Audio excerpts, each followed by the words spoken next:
Thursday, August 15, 2024.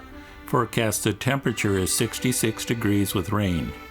Today, our cruise ship is anchored in Edinburgh Harbor next to the town of Queensferry, which is a few miles west of Edinburgh. This is another tender port, meaning we have to use our lifeboats to get to shore.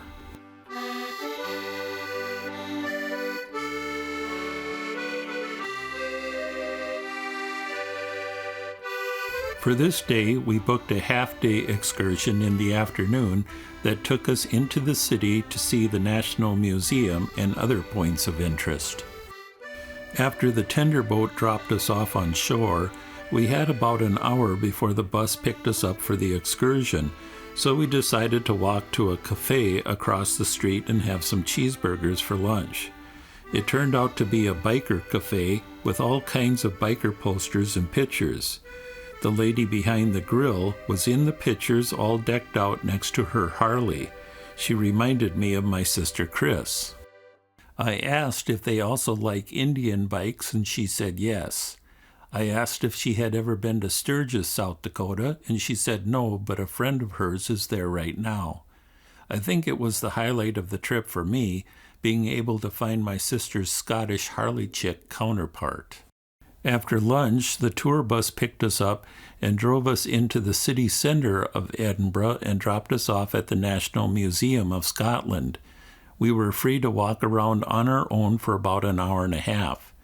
The museum had a number of exhibits on a wide range of subjects, but we were on our own without a tour guide, so I don't recall anything special in particular that stood out. It was just a bunch of interesting displays to look at as we walked around.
After the museum, the bus drove us around the city center while the tour guide pointed out notable locations, including a drive past the famous Edinburgh Castle on top of a huge rock mass in the center of the city.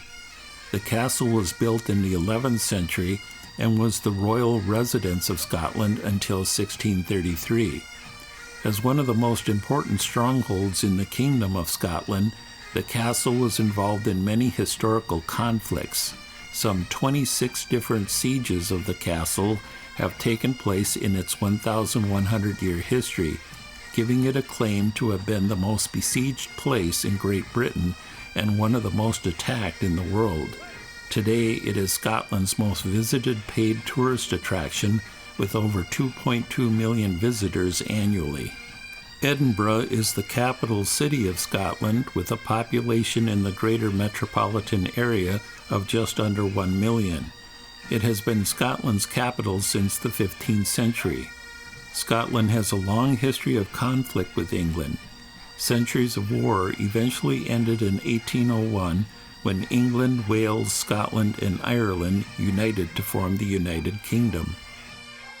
After an hour or so driving around the city, the bus took us back to Queensferry, where we took a tender boat back to our ship.